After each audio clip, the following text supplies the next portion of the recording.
அஸ்ஸலாமு அலைக்கும். Welcome back to my channel. எல்லாருக்குமே இருக்கக்கூடிய ஒரு பெரிய ப்ராப்ளம் என்னென்னா, சேலரி எல்லாம் வரும். ஆனால் மந்த் எண்டில் ஏதோ காசு ரொம்ப கஷ்டமாக இருக்க மாதிரியான ஃபீல் இருக்கும். அப்போ யார்கிட்டயாவது ஹெல்ப் கேட்டோம் அப்படின்னா கூட யாரும் செய்கிறதுக்கு ரெடியாக இருக்க மாட்டாங்க. இந்த மாதிரி டைமில் ஒரு 20,000 பட்ஜெட் வச்சுட்டு எப்படி நம்ம சேவிங்ஸும் பண்ணிவிட்டு அது போக அதர் எக்ஸ்பென்சஸும் பண்ணலாம் அப்படிங்கிறத பற்றின ஒரு டீட்டெயில்டு வீடியோவாக தான் இந்த வீடியோ எடுக்க போகுது. அண்ட் கண்டிப்பாக ரெண்ட் ஹவுஸில் இருக்கீங்க, இல்லை பசங்களுக்கு ஃபீஸ் கட்டுறீங்க அப்படின்னா உங்களோட செலவுகள் வேரி ஆகலாம். பட் நான் இப்போ எடுத்திருக்க கால்குலேஷன் பார்த்தீங்கன்னா, முற்றிலும் ஒரு சொந்த வீட்டில் இருக்கீங்க அப்படின்னா ஒரு கவர்மெண்ட் ஸ்கூலில் படிக்கிற பிள்ளைங்களோட எக்ஸ்பென்சஸ், உங்களோட வீட்டு செலவு எப்படி இருக்கும் அப்படிங்கிறத பற்றின ஒரு டீட்டெயில்டு வீடியோ தான். இதில் நான் சொல்லியிருக்க அமௌண்ட் அதிகமாக கூட இருக்கலாம். ஒருத்தவங்களுக்கும் ஒரு மாதிரி வேரி ஆகும். இதில் சொல்லியிருக்கிறதுனால எல்லாமே இவங்களுக்கு அப்படி தான் ஒர்க் அவுட் ஆகுதா அப்படின்னு கேட்டிங்கன்னா, எனக்குமே இதில் நிறைய விஷயங்கள் நான் ஒர்க் அவுட் பண்ணலை. சில விஷயங்கள் எனக்கு இதில் ஒத்து போகிறதுனால இதில் நான் மேட்ச் பண்ணி எழுதியிருக்கேன். அதாவது குறிப்பிட்ட ஒரு சில பேர்கிட்ட கேட்டு இந்த மாதிரி பட்ஜெட் பிளானர் நான் ரெடி பண்ணியிருக்கிறேன். அதாவது நிறைய பேர் சொல்லுவாங்க, ரொம்ப கம்மி அமௌண்ட்டில் மந்த்தில் செலவு பண்ணுறோம் அப்படிங்கிறது. அந்த மாதிரிலாம் கிடையாது. சில பேர் ரொம்ப அந்த மாதிரி கம்மி பண்ணி செலவு பண்ணலாம். ஆனால் மற்ற எல்லாரோட வீட்லேயுமே இந்த மாதிரி தான் செலவுகள் போகுது. இது அதிகமாக கூட இருக்கலாம். ஆனால் நான் ஒரு அப்ராக்சிமேட் அமௌண்ட்டாக தான் இதில் ஃபுல்லாமே நான் சொல்லியிருக்கிறேன்.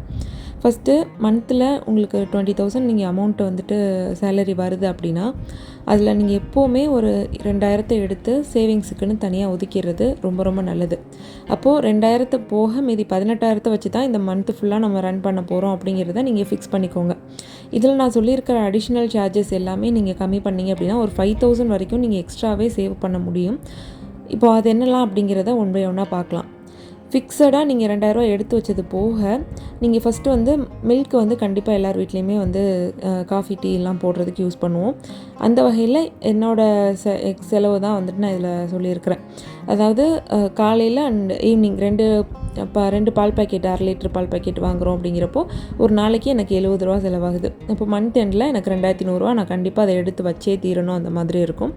அதே போல் கேஸ் பார்த்திங்கன்னா, ஒரு சில பேர் வீட்டில் 2 மாதம் யூஸ் ஆகும், சில பேர் வீட்டில் 1.5 மாதம் அந்த மாதிரி யூஸ் ஆகும். சில பேர் அதிகமாக 2.5 மாதம் வரைக்கும் கூட வச்சு யூஸ் பண்ணுறவங்களும் இருக்க தான் செய்கிறாங்க. பட் இந்த மாதிரி அமௌண்ட் கேஸுக்கு மந்த்லி நீங்கள் எடுத்து வைக்கிறது ரொம்ப ரொம்ப நல்லது. அதாவது அது 2 மாதம் வரைக்கும் கூட வரலாம்.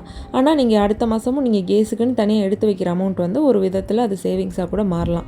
ஸோ கண்டிப்பாக ஒரு விஷயங்களுக்கும் நான் சொல்கிறக்கூடிய அமௌண்ட் நீங்கள் எடுத்து வைக்கிறீங்க அப்படின்னா, அதை அந்த விஷயத்துக்கு நீங்கள் செலவு பண்ணலைன்னா கூட அதை அந்த விஷயத்துக்காக எடுத்து வச்சது, அதை நம்ம யூஸ் பண்ணக்கூடாது அப்படிங்கிறது ஃபிக்ஸ் பண்ணிட்டீங்க அப்படின்னா, ஏதாவது ஒரு எமர்ஜென்சி சுச்சுவேஷனில் அந்த மாதிரியான அமௌண்ட் நம்ம சேர்த்து எல்லாமே யூஸ்ஃபுல்லாக இருக்கும். அதுக்காக நான் சொல்கிறேன்.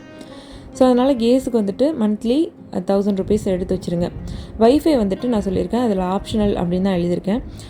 யார் வீட்டையாவது வைஃபை இருக்குது அப்படின்னா கண்டிப்பாக மந்த்லி நம்ம 1,000 ருபீஸ் பே பண்ணுற மாதிரி தான் இருக்கும். அதாவது 949 அந்த மாதிரி அமௌண்ட் ஒரு இதுக்கும் வேரி ஆகும்.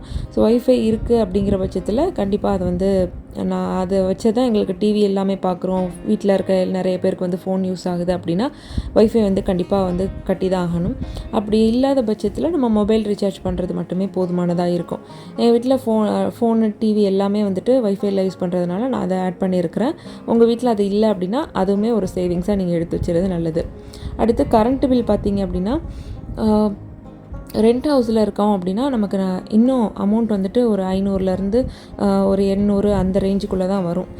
எனக்கு நான் ரெண்ட் ஹவுஸில் இருக்கும்போது ஒரு 300 350 இந்த ரேஞ்சில் தான் கரண்ட் பில் வந்துச்சு. பட் இப்போது 3,000 வரைக்குமே அமௌண்ட் வருது. அதனால் நான் அதை எழுதியிருக்கிறேன். உங்கள் வீட்டில் கரண்ட் பில் கம்மியாக இருக்குது அப்படின்னா நீங்கள் அந்த அமௌண்ட்டை சேவ் பண்ணலாம். அண்ட் ரீசார்ஜ் பொறுத்த வரைக்கும் ஃபோனில் கண்டிப்பாக ரீசார்ஜ் பண்ணியே ஆகணும். ஏன்னா மொபைலில் தான் எல்லா விதமான பேங்க் டீட்டெயில்ஸ் எல்லாமே இருக்குது அப்படிங்கிறதுனால கண்டிப்பாக அதை பண்ணி தான் ஆகணும். க்ராசரிஸ் பொறுத்த வரைக்கும் நான் சொல்கிற இந்த விஷயத்த கண்டிப்பாக ஃபாலோ பண்ணுங்கள். ஏன்னா நம்ம என்ன பண்ணுவோம் அப்படின்னா, மந்த்து ஸ்டார்ட் ஆனோடனே அமௌண்ட் எல்லாம் க்ரெடிட் ஆனோடனே என்ன பண்ணுவோம்னா உடனே போய் க்ராசரிஸ் வாங்குறது, அதெல்லாம் வாங்கி டம்ப் பண்ணி வச்சுருப்போம். அந்த மாதிரி பண்ணுறதை விட இப்போது நான் ரீசெண்டாக ஃபாலோ பண்ணுறது என்னென்னு பார்த்தீங்கன்னா, என்னென்ன இல்லையோ அதை அப்பப்போ நியர்பை ஷாப்பில் போயிட்டு நம்ம வாங்கலாம். அதாவது இன்றைக்கி நான் ஒரு கடலை வச்சு ஏதாவது ஒரு கொண்டக்கடலை ரெசிபி பண்ண போகிறேன் அப்படின்னா, அந்த அன்னைக்கு அப்போது நான் தேவைக்கு ஒரு 200 கிராம்ஸ் 500 கிராம்ஸ் வரைக்கும் நான் வாங்கி யூஸ் பண்ணிப்பேன். அதே மாதிரி தான் பருப்பு, பாசிப்பருப்பு, துவரம்பருப்பு இந்த மாதிரி ஐட்டம்ஸும் யூஸ் பண்ணுறது. ரைஸ் பொறுத்த வரைக்கும் நம்ம மந்த்தில் ஸ்டார்டிங்லேயே நம்ம வாங்கி வச்சுருவோம் அப்படிங்கிறதுனால அது வந்து 2 மாதம் வரைக்கும் வரும். ஒரு மூடை அரிசி எடுத்தோம் அப்படின்னா 2 மாதம் வரைக்கும் வரும். அது வந்து பிரச்சனை கிடையாது. மற்றபடி மசாலா ஐட்டம்ஸ் இதெல்லாம் வந்துட்டு பல்காக அரைச்சி வச்சுட்டு அந்த மாதிரி யூஸ் பண்ணுறத விடவும், நம்ம அப்பப்போ தேவைக்கு வந்துட்டு ஒரு குட்டி குட்டி பாக்கெட்டில் வந்துட்டு கடைகளில் கிடைக்கும். அந்த மாதிரி வாங்கி யூஸ் பண்ணும்போது இன்னுமே நமக்கு நல்லா வந்து மணி சேவ் பண்ண முடியுது. நான் அப்ராக்சிமேட் அமௌண்ட்டாக ஒரு 3000 போட்டிருக்கேன். பட் இதுவே அதிகம்தான். இதுலேயுமே நம்ம வந்து நிறையா சேவ் பண்ண முடியும். ஏன் இப்படி வந்து அமௌண்ட்டை போட்டுட்டு அதுலேருந்து சேவ் பண்ண முடியும் அப்படின்னு சொல்கிறேன்னா, ஒரு அப்ராக்சிமேட்டாக இவ்வளோ நீங்கள் எடுத்து வைக்கிறீங்க அப்படின்னா, இதெல்லாம் இதுக்கு செலவாயிருச்சு அப்படிங்கிறத நீங்கள் வீட்லேயுமே வந்து சொல்லிடுங்க. பட் அது மூலமாக நீங்கள் வந்து நிறைய சேவ் பண்ணிகிட்டே இருக்கலாம் அப்படிங்கிறதுக்காக தான் நான் இந்த அமௌண்ட் அப்ராக்சிமேட்டாக போட்டு இதுலேருந்து நீங்கள் சேவ் பண்ண முடியும் அப்படிங்கிறதே நான் சொல்கிறேன். அப்புறம் வந்துட்டு நம்ம பிரேக்ஃபாஸ்ட் ஐட்டம்ஸ் பார்த்திங்கன்னா, சேமியாவோ இல்லை ராகி சேமியாவோ இந்த மாதிரி உளுந்து இந்த மாதிரி விஷயங்கள்லாம் எப்போ நீங்கள் மாவு அரைக்க போகிறீங்களோ அப்போ வந்து உளுந்து வாங்கிக்கலாம். அதுக்கப்புறம் சேமியா என்றைக்கு நீங்கள் பண்ணணும்னு நினைக்கிறீங்களோ அன்றைக்கி வந்துட்டு நீங்கள் வந்து இது பண்ணிக்கலாம். ஸோ அந்த மாதிரி பிரேக்ஃபாஸ்ட் ஐட்டம்ஸ் நீங்கள் வாங்கிக்கலாம். கிச்சன் க்ளீனிங் ஐட்டம்ஸ் பொறுத்த வரைக்கும் 5 ரூபா விம் சோப்பு, 10 ரூபா விம் ஜெல் இந்த மாதிரி விஷயங்கள் வாங்கி யூஸ் பண்ணும்போது நிறையவே அதில் சேவ் ஆகுது. ஒரு வாரத்துக்கு நீங்கள் பாத்திரம் கழுவுறதுக்கு இதெல்லாம் வந்துட்டு அந்த ஒரு 5 ரூபா சோப்பு வந்துட்டு நல்லாவே யூஸ் ஆகும். ஒரு வாரம் அப்படின்றத விட ஒரு 3 நாளைக்கு நல்லாவே தாராளமாக யூஸ் பண்ண முடியும். ஸோ இந்த மாதிரி நீங்கள் கொஞ்சம் கொஞ்சமாக யூஸ் பண்ணும்போது அந்த சோப்பு வந்து நிறையா தண்ணி விட்டுக்கிட்டு அது ஒரு மாதிரி இல்லாமல் அப்பப்போ நீங்கள் க்ளீன் பண்ணிகிட்டு இருக்க மாதிரி தான் இருக்கும். அதுக்கடுத்து கிராசரிஸில் வந்துட்டு பாத்திங் அண்ட் க்ளீனிங் ஐட்டம்ஸ், நம்ம சோப்பு, ஷாம்பு, பேஸ்ட்டு, ப்ரஷ் இந்த மாதிரி ஐட்டம்ஸ் எல்லாம் நம்ம வந்து எப்படி பர்ச்சேஸ் பண்ணலாம் அப்படிங்கிறத பார்க்கலாம். சோப் பொறுத்த வரைக்கும் ஒரு சின்ன சின்ன சோப் வாங்கி யூஸ் பண்ணுறது நல்லது. ஷாம்பு பொறுத்த வரைக்கும் 1 ரூபா சேஷெட்டில் கிடைக்கிது இல்லையா, அதுதான் வந்துட்டு வாங்கி யூஸ் பண்ணிக்கிறேன் நானும். அந்த மாதிரி யூஸ் பண்ணும்போது இப்போ ஒரு பேக்கெட் நம்ம யூஸ் பண்ணுறோம் அப்படிங்கிறதோட போகுது. ஒரு மாதத்துக்கு 30 பாக்கெட் ஒரு 20 பாக்கெட் வாங்குகிறோம் அப்படின்னா எனக்குலாம் அது வந்து நல்ல தாராளமாகவே யூஸ் ஆகும். அதுக்கப்புறம் வந்து வாஷிங் லிக்விட் பொறுத்த வரைக்கும் 2 லிட்டர் வந்துட்டு 100 ருபீஸ்க்கு இங்கே பக்கத்தில் இருக்க கடையில் கிடைக்கிது. ஸோ அந்த மாதிரி வாங்கி யூஸ் பண்ணும்போது ஒரு மாதத்துக்கு 1.5 பாக்கெட் வந்து எனக்கு யூஸ் ஆகும். அதாவது ஒரு 2.5 ml வந்துட்டு எனக்கு யூஸ் ஆகிற மாதிரி இருக்கும். அந்த மாதிரி தான். ஆசிட் பொறுத்த வரைக்கும் எப்பப்போ க்ளீன் பண்ண தோணுதோ அப்பப்போ வாங்கி யூஸ் பண்ணிக்கிறது. ஸோ மொத்தமாகவே இந்த க்ராசரிஸ் பொறுத்த வரைக்கும் எப்போல்லாம் வந்துட்டு உங்களுக்கு தோணுதோ, என்ன சமைக்கணும்னு நீங்கள் மீல் பிளான் பண்ணுறீங்களோ அதுக்கு தகுந்த மாதிரி நீங்கள் பக்கத்தில் இருக்க கடைகளில் வாங்கிக்கிறது நல்லது. ஏன்னா ஒரு பொருளாக நீங்கள் வாங்கி வீட்டில் டம்ப் பண்ணி வைக்கிறதுக்கும் அது கேஷாக உங்கள் கையில் இருக்கும்போது உங்களுக்கு நிறையவே அது வந்து ஹெல்ப்ஃபுல்லாக இருக்கும் அப்படிங்கிறதுக்காக தான் நான் சொல்கிறேன். அதே மாதிரி ஃப்ரூட்ஸ் அண்ட் வெஜிடபிள்ஸ் பொறுத்த வரைக்கும் ஃப்ரூட்ஸ் வந்து பார்த்திங்கன்னா, இப்போது 4 வாரத்துக்கு நம்ம எப்போ வந்து தேவையோ ஒரு 200 ஒரு 300 ருபீஸுக்குள்ளே நம்ம வந்து வாங்கி சாப்பிட்டுக்கிறது நல்லது. ஃப்ரூட்ஸுக்கு ஸ்பெண்ட் பண்ணுறது வந்து தப்பே இல்லை. நான் அப்ராக்சிமேட்டாக ஒரு 1200 ருபீஸ் நான் அதுக்கு போட்டிருக்கிறேன். வெஜிடபிள்ஸ் பொறுத்த வரைக்கும் onion, potato, tomato, ginger, garlic இதெல்லாமே வந்துட்டு பல்காக நம்ம காய்கறி வண்டி வரும் இல்லையா, அதிலே வந்து வாங்கிக்கிறது. இதில் வாங்கும்போது என்ன பெனிஃபிட்னு பார்த்தீங்கன்னா, 2 கிலோ தக்காளி 50 ரூபா இந்த மாதிரி நமக்கு பல்காக கிடைக்கும். அப்படிங்கிறதுனால நம்ம அந்த மாதிரி வாங்கிக்கிறது நல்லது. பட் அதர் காய்கறி வேறு ஏதாவது சமைக்க போகிறோம், கேரட்டு, பீன்ஸு இந்த மாதிரி ஐட்டம்ஸ்லாம் வாங்கணும் அப்படின்னா நான் கண்டிப்பாக நியர்பை ஷாப்பில் தான் வந்து பர்ச்சேஸ் பண்ணிப்பேன். அதாவது இன்றைக்கி சாம்பார் வைக்கணும்னா அன்றைக்கி தேவையான காய்கறி 2 கத்திரிக்காய், மாங்காய், 1 முருங்கைக்காய் அந்த மாதிரி.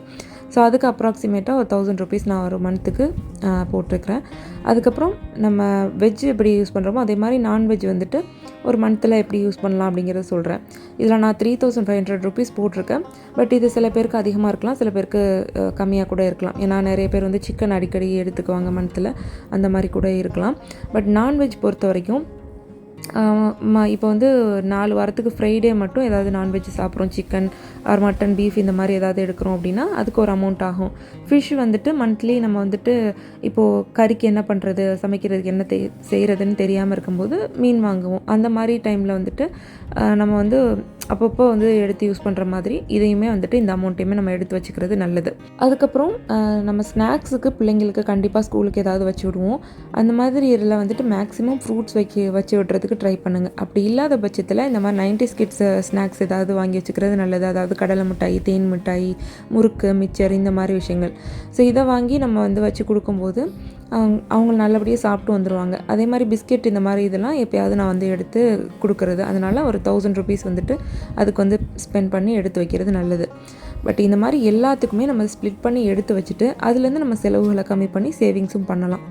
ஸோ அதர் அண்ட் எமர்ஜென்சி அப்படின்னு சொல்லிட்டு ஒரு அமௌண்ட் நம்ம தனியாக எடுத்து வைக்கணும். அதாவது 1500 ருபீஸ் வந்துட்டு எவ்ரி மந்த் நீங்கள் எடுத்து வைக்கிறது நல்லது. அதர்ஸில் வந்துட்டு டிரான்ஸ்போர்ட், அவுட் சைட் ஃபுட், பீச்சுன்னு போட்டிருக்கேன். இதில் வந்துட்டு நம்ம வெளியில் ஏதாவது வாங்கி சாப்பிட்றோம், அதாவது பீட்ஸா, பர்கர் இந்த மாதிரி ஐட்டம்ஸு ஒரு மந்த்தில் வாங்கி சாப்பிட்ணும் ஆசைப்பட்றோம், அந்த மாதிரி இதுக்கு வந்துட்டு இந்த அமௌண்ட் யூஸ் பண்ணிக்கலாம். அதை யூஸ் பண்ணாத பட்சத்தில் எமர்ஜென்சியாக இப்போ நமக்கு வந்து ஹாஸ்பிட்டல் ஏதாவது ஃபங்க்ஷன் வருதுன்னா மொய் வைப்போம், யாராவது ஹெல்ப் கேட்குறாங்கன்னா இந்த அமௌண்ட் எடுத்து யூஸ் பண்ணிக்கலாம். ஸோ டோட்டலாக இதில் வந்துட்டு நான் எல்லாத்தையும் வந்துட்டு அப்ராக்சிமேட்டாக நான் மேக்ஸிமம் அமௌண்ட் எல்லாம் எடுத்து கூட்டி டோட்டல் பண்ணதில் 18,450 ரூபா வருது. இதுவே அதிகம்தான். இதில் 450 ரூபா எக்ஸ்ட்ரா வேறு நம்ம இது பண்ணுற மாதிரி வருது. பட் நான் சொன்னேன் பார்த்தீங்களா, இந்த வைஃபை இதெல்லாம் வந்துட்டு நான் ஆப்ஷனலாக தான் கொடுத்துருக்கேன். அதுவும் இல்லாமல் இந்த நான்வெஜ்ஜுக்கெலாம் வந்துட்டு 3,500 ருபீஸ், அதுவே ரொம்ப ஜாஸ்தி தான். ஸோ இந்த மாதிரி நம்ம அமௌண்ட்ஸை வந்துட்டு கம்மி பண்ணிக்கிற முடியும். அந்த மாதிரி கம்மி பண்ணிக்கிட்டோம் அப்படின்னா நம்மளால் கண்டிப்பாக சேவ் பண்ணவும் முடியும். ஸோ நான் சொல்ல வர்றது என்னன்றது உங்களுக்கு புரியும்னு நினைக்கிறேன். ஒரு விஷயங்களுக்கும் நம்ம எடுத்து மாதம் இவ்வளோ அப்படிங்கிறத ஃபிக்ஸ் பண்ணி வச்சுருங்க. அதிலேருந்து உங்களுக்கு கண்டிப்பாக வந்துட்டு ஒரு சேவிங்ஸ் அமௌண்ட்டு எடுக்க முடியும். அதனால் முடிஞ்ச வரைக்கும் அப்பப்போ தேவைக்கு நம்ம பக்கத்தில் இருக்கக்கூடிய கடைகளில் வந்துட்டு வாங்கி யூஸ் பண்ணிக்கிறது நல்லது அப்படின்னு இப்போதைக்கு எனக்கு அதுதான் வந்து ஃபீல் ஆகுது. ஏன்னா நம்ம வந்து மொத்தமாக பல்காக வந்து மந்த்து ஸ்டார்டிங்கில் வாங்கி வச்சுருவோம். அது மந்த்து ஒரு 15-20 நாளைக்குள்ளே அது எல்லாமே தீர்ந்து போயிடும். அதுக்கப்புறம் வேறு வழி இல்லை, அந்த மந்த் எண்டில் ரொம்ப கஷ்டமாக இருக்க மாதிரி இருக்கும். அந்த மாதிரி இருக்கக்கூடாது அப்படிங்கிறதுக்காக தான் நான் சொல்ல வரேன். ஸோ அமௌண்ட் வந்துட்டு முதல்ல ஸ்ப்ளிட் பண்ணி வச்சுருங்க. அதை பொருளாக வாங்காமல் அமௌண்ட்டாக வச்சுக்கோங்க. உங்களுக்கு தேவைப்படுற நேரத்தில் பக்கத்தில் இருக்கக்கூடிய கடைகளில் நீங்கள் இன்றைக்கி சப்பாத்தி ஒரு குருமா பண்ணணும் அப்படின்னா அதுக்கு தகுந்த பொருளை வந்து பர்ச்சேஸ் பண்ணிக்கோங்க. அப்போ அமௌண்ட்டும் நமக்கு வந்துட்டு ரொம்ப கம்மியாக இருக்கும். இன்னொன்று நான் சொல்லணும் அப்படின்னு நினச்சேன். அமௌண்ட் வந்துட்டு எப்போவுமே நம்ம கையில் வச்சு செலவு பண்ணும்போது எவ்வளோ அமௌண்ட்டு கொடுக்குறோம் அப்படிங்கிறது எழுதி வச்சுக்கிறது நல்லது. அப்படி இல்லை, நான் எழுத மாட்டேன், எனக்கு அந்த பழக்கம் இல்லை அப்படின்னா நீங்கள் ஜிபே இந்த மாதிரி ஆன்லைன் டிரான்சாக்ஷன் வச்சுக்கிறது நல்லது. ஏன்னா நீங்கள் எவ்வளோ செலவு பண்ணியிருக்கீங்க அப்படின்னு ஒரு 10 நாள் கழித்து நீங்கள் எடுத்து பார்த்தாலும் அந்த டிரான்சாக்ஷன் ஹிஸ்ட்ரியில் வந்துட்டு உங்களுக்கு என்னென்ன செலவு பண்ணியிருக்கீங்க அப்படிங்கிறது தெரிய வந்துடும். இது வந்து ஒரு நல்ல விஷயம். ஏன்னா நீங்கள் நோட் பண்ணி வைக்கும்போது எதில் நீங்கள் அதிகமாக செலவு பண்ணியிருக்கீங்க அப்படிங்கிறதையும் உங்களால் கண்டிப்பாக நோட் பண்ண முடியும். அதனால் முடிஞ்ச வரைக்கும் கையில் வச்சு செலவு பண்ணுறீங்க அப்படின்னா எவ்வளோ செலவு பண்ணுறீங்கன்றதை நோட் பண்ணி எழுதி வைங்க. அப்படி இல்லைன்னா ஆன்லைன் டிரான்சாக்ஷன் ரொம்ப ரொம்ப நல்லதாக இருக்கும். அதே மாதிரி இப்போ நீங்கள் ஒரு கடைக்கு வந்து இந்த மாதிரி திங்ஸ்லாம் வாங்க போகிறீங்க, ஒருவேளை நீங்கள் ஹோல்சேலாக பர்ச்சேஸ் வந்து பண்ண போகிறீங்க அப்படின்னா உங்கள் வீட்டில் ஆல்ரெடி என்னென்ன திங்ஸ் இருக்குது, எது இல்லை அப்படிங்கிறத லிஸ்ட் அவுட் பண்ணி நீங்கள் எழுதி வச்சுட்டு போகிறது நல்லது. உதாரணத்துக்கு கிராசரியில் பொறுத்த வரைக்கும் பருப்பு எல்லாமே இருக்குது அப்படின்னா நீங்கள் அதை தவிர்த்துட்டு வேறு என்னென்ன திங்ஸ் இல்லை அப்படிங்கிறத நோட் பண்ணிவிட்டு கடைக்கு போனாலும் அதை மட்டும்தான் வாங்கணும். அதாவது கடையில் வந்துட்டு மற்றவங்க டெம்ப்ட் பண்ணுவாங்க, இதை வாங்குங்க, இது நல்லாயிருக்கும், இது இப்போ தான் ஃப்ரெஷ்ஷாக வந்துச்சு அப்படிங்கிற மாதிரி. பட் உங்களுக்கு என்ன தேவை, நீங்கள் எதை வந்து வாங்க போகிறீங்க அப்படிங்கிறத நீங்கள் தான் வந்து ஃபஸ்ட்டு டிசைட் பண்ணணும். ஸோ கடையில் அவங்க சொல்கிறாங்க இவங்க சொல்கிறாங்கன்றதுக்காக ஃப்ரெஷ்ஷாக இருக்குது அப்படிங்கிறதுக்காக நீங்கள் வாங்கிட்டு வந்து வச்சு அதை வேஸ்ட் பண்ணக்கூடாது. அதே மாதிரி காய்கறி வண்டி வரும், நல்லா நிறைய காய்கறி இருக்குது அப்படின்னு சொல்லிட்டு நல்லா ஃப்ரெஷ்ஷாகவும் இருக்குது அப்படின்னு சொல்லிட்டு நீங்கள் நிறைய வாங்கிட்டு வந்துடுவீங்க. அதை வந்துட்டு கண்டிப்பாக ஒரு வாரத்துக்கு வச்சு நீங்கள் சமைப்பீங்களான்னு கேட்டிங்கன்னா கண்டிப்பாக உங்களால் முடியாது. அப்படிங்கிறப்போ நீங்கள் வந்துட்டு உங்களுக்கு தேவையான காய்கறிகளை அப்பப்போ கடைகளில் வாங்கிக்கிறது நல்லது. நீங்கள் வந்துட்டு அதில் சேவ் பண்ணணும்னு நினச்சிட்டு அந்த காய்கறி எல்லாம் அழுவி போயிடும், அப்புறம் அதை தூக்கி கீழே போடுவீங்க. ஸோ அந்த மாதிரி பண்ணாமல் என்னென்ன தேவை அப்படிங்கிறத பார்த்து அதுக்கு தகுந்த மாதிரி எல்லாத்துலேயுமே நம்ம செலவு பண்ணிக்கிறது நல்லது. உங்கள் வீட்டில் இவ்வளோ தான் சாப்பிடுவாங்க அப்படின்னா அதுக்கு தகுந்த மாதிரி கொஞ்சமாக குழம்பு வைக்கிறது, கொஞ்சமாக சாப்பாடு செய்கிறது, இந்த மாதிரி வந்து பண்ணிக்கலாம். எக்ஸ்ட்ரா நம்ம செய்வோம் பத்தாமல் போயிடுச்சுன்னா அப்படின்னு நினச்சி நம்ம செஞ்சோம் அப்படின்னா, அதாவது ஒரு குறிப்பிட்ட காலத்துக்கு அப்புறம் நமக்கே வந்துட்டு ஒரு ஐடியா வந்துடும், ஓகே இவ்வளோ தான் நம்ம வீட்டில் சாப்பிடுவாங்க அப்படின்னு. அதுக்கு தகுந்த மாதிரி நம்ம செய்கிறது நல்லது. ஓகே, இப்போ நான் வந்து வீட்டில் ஒரு சில பொருட்கள் வந்துட்டு எப்படி நான் வந்து வாங்கி வச்சுக்கிறேன் அப்படிங்கிறத காட்டுறேன். 5 ரூபா விம் ஜெல் வந்துட்டு நான் வந்துட்டு பாத்திரம் கழுவுறதுக்கு இது தான் வந்து யூஸ் பண்ணிக்கிறது. இது எனக்கு 3 நாள்லேருந்து 4 நாள் வரைக்கும் ஒரு சோப்பு யூஸ் ஆகும். ஸோ இது எனக்கு நல்லாவே சேவ் ஆகுது. அதே மாதிரி இந்த விம் ஜெல் வந்து 15 ரூபா இது நான் வாங்கி வச்சுக்குவேன். இது எதுக்குன்னு பார்த்தீங்கன்னா, இந்த ஃபீடிங் பாட்டில் அல்லது பாட்டில் ஏதாவது வாஷ் பண்ணுறதுக்கு இந்த லிக்விட் ஊற்றி நான் வந்து க்ளீன் பண்ணிக்கிறது. ஆயில் பொறுத்த வரைக்கும் ரேஷன் கடை ஆயில் வந்துட்டு ஒரு பாட்டில்லையும் நார்மலாக வந்து கோல்டு வின்னர் ஒரு பாட்டிலையும் ஊற்றி வச்சுருக்கேன். இதில் வந்துட்டு கோல்டு வின்னர் வந்துட்டு சமையலுக்கு யூஸ் பண்ணிக்கிறது. அதுக்கும் மேலே எனக்கு வந்துட்டு ஒரு நல்ல சாப்பாடுக்கு குழம்புக்கு வைக்கணும், ஒரு தேங்காய் எண்ணெய் நல்லெண்ணெய் சேர்க்கணும் அப்படின்னா இந்த மாதிரி ஒரு குட்டி பாட்டிலில் வாங்கி வச்சுக்கிறது. இது தீர்ந்ததுக்கப்புறம் இதை நம்ம கொஞ்சம் கொஞ்சமாக வாங்கி வச்சுக்கலாம். ஸோ இது மாதிரி தான் நல்லெண்ணெயும் நான் யூஸ் பண்ணிகிட்ருக்கிறேன். நெய் பொறுத்த வரைக்கும் மட்டும் பார்த்திங்கன்னா, இப்போ வந்து நம்ம எங்கள் ஏரியாவில் வந்துட்டு நெய் வந்து இந்த மாதிரி விற்றுட்டு வந்தாங்க, வீட்டிலே செஞ்சு விற்கிறது அப்படின்னு. ரொம்ப சூப்பராக இருக்கும். இது வந்துட்டு இதோட கிராம் அளவு பார்த்திங்கன்னா 500 கிராம். 500 கிராம் வந்துட்டு ₹275 தான் கிடச்சிது. இந்த மாதிரி நம்ம பல்காக வாங்கி வைக்காமல், அதாவது கொஞ்சம் கொஞ்சமாக வாங்கி வச்சுக்கிறது ரொம்ப ரொம்ப நல்லது. ரேஷன் கடை ஆயில் பொறுத்த வரைக்கும் நம்ம சிக்கன் ஏதாவது ஃப்ரை பண்ணுறதுக்கு யூஸ் பண்ணிக்கிறது. அதே மாதிரி காஃபி பவுடர், டீ பவுடர் பொறுத்த வரைக்கும் நம்ம எவ்ரி மந்த்து நம்ம அது இல்லாமல் இருக்க மாட்டோம். இந்த மாதிரி குட்டி குட்டி பேக்கெட்டில் வந்துட்டு நம்ம வாங்கி வச்சுக்கலாம். பல்காக வாங்கி வச்சோம் அப்படின்னா என்ன ஒரு ட்ராபேக்னால் கட்டிப்பட ஆரம்பிச்சிருது. இந்த மாதிரி கொஞ்சம் கொஞ்சமாக வாங்கி வைக்கும்போது இது வந்து இந்த ஒரு பேக்கெட் வந்து ஒரு 10 நாளைக்கு எங்களுக்கு நல்லாவே யூஸ் ஆகும். 10 to 15 நாள் வரைக்கும் நல்லாவே யூஸ் ஆகும். தேயிலையும் அந்த மாதிரி தான். நம்ம ரேஷன் கடையில் கொடுக்குற தேயிலையும் 3 ரோசஸ் தேயிலையும் கலந்து வச்சுக்கிறது. மசாலா பொறுத்த வரைக்கும் மீன் மசாலா வந்துட்டு அரைச்சி வச்சுக்கிறது. மற்ற திங்ஸ் எல்லாமே இந்த சாம்பார் பொடி, பிரியாணி மசாலா, அப்புறம் வந்துட்டு சீரகத்தூள், மிளகுத்தூள், மல்லித்தூள், இந்த மாதிரி விஷயங்கள்லாம் குட்டி குட்டி பேக்கெட்டில் வாங்கி யூஸ் பண்ணிக்கிறது. கறி மசாலாவும் அதே மாதிரி நம்ம பல்காக அரைச்சி வச்சுக்கிற போது எடுத்து யூஸ் பண்ணுறது தான். அதுக்கப்புறம் நம்ம எப்பவும் போல் அஞ்சரைப்பட்டியில் வைக்கக்கூடிய திங்ஸ் இதெல்லாம் எப்போவுமே நம்ம வீட்டில் இருக்கிற மாதிரி பார்த்துக்கணும். வெந்தயம், பெருஞ்சீரகம், சீரகம், கடுகு, அப்புறம் வந்து மிளகு, இந்த மாதிரி ஐட்டம்ஸ்லாம் இதெல்லாம் நம்ம எப்போவுமே வந்துட்டு யூஸ் பண்ணுறது. அதனால் அதெல்லாம் வந்துட்டு கண்டிப்பாக நான் வாங்கி வச்சுக்குவேன். ஸோ இந்த மாதிரி நம்ம மினிமலாக வந்து யூஸ் பண்ணும்போது கண்டிப்பாக நிறைய வந்து மணி சேவ் பண்ண முடியும். அதே மாதிரி டீ காஃபிலாம் வந்து போடுறோம் அப்படின்னா கண்டிப்பாக வெல்லம் வந்து சேர்த்துக்குவோம். வெல்லம் சேர்த்துட்டு ரேஷன் கடையில் கொடுக்குற சீனி வந்துட்டு ஒரு ஸ்பூன் போட்டாலே எங்களுக்கு கரெக்டாக இருக்கும். இந்த மாதிரி தான் யூஸ் பண்ணிக்கிறது. நான் சொன்னேன் இல்லையா ஆல்ரெடி, பிரேக்ஃபாஸ்ட் ஐட்டம்ஸ்லாம் அன்னன்னைக்கு என்னென்ன சமைக்கணும்னு நினைக்கிறேனோ அந்த மாதிரி ஐட்டம்ஸ் மட்டும் அப்பப்போ வாங்கி சமைச்சிட்டு அது போக பாதி வந்து வச்சுருக்கேன். இது இன்னொரு நாளைக்கு நான் யூஸ் பண்ணிக்கிறதுக்காக இந்த மாதிரி நான் ஸ்ப்ளிட் பண்ணி வச்சுருக்கேன். அதே போல் வந்து பார்த்திங்கன்னா நம்ம சேமியா, உளுந்து இதெல்லாம் வந்துட்டு இந்த மாதிரி கொஞ்சம் கொஞ்சமாக அப்பப்போ தேவைக்கு மட்டும் பக்கத்தில் இருக்கக்கூடிய கடையில் வந்துட்டு வாங்கி வச்சுக்கிறது. இந்த மாதிரி நீங்களும் வந்துட்டு உங்கள் வீட்டில் வந்து மணி சேவ் பண்ண முடியும். இந்த வீடியோ வந்து கண்டிப்பாக உங்களுக்கு யூஸ்ஃபுல்லாக இருந்திருக்கும் அப்படின்னு நான் நினைக்கிறேன். எந்தளவுக்கு யூஸ்ஃபுல்லாக இருந்துச்சு அப்படிங்கிறத மறக்காமல் கமெண்ட் பண்ணுங்கள். அதுக்கப்புறம் நிறையா அந்த ரெண்ட் ஹவுஸில் இருக்கவங்க, ஸ்கூல் ஃபீஸ் இந்த மாதிரி கட்டுறவங்களுக்கு என்னென்ன மாதிரியான அமௌண்ட்லாம் வந்து செலவாகும் அப்படிங்கிறது தேவைப்பட்டால் நீங்கள் கமெண்ட் பண்ணுங்கள்.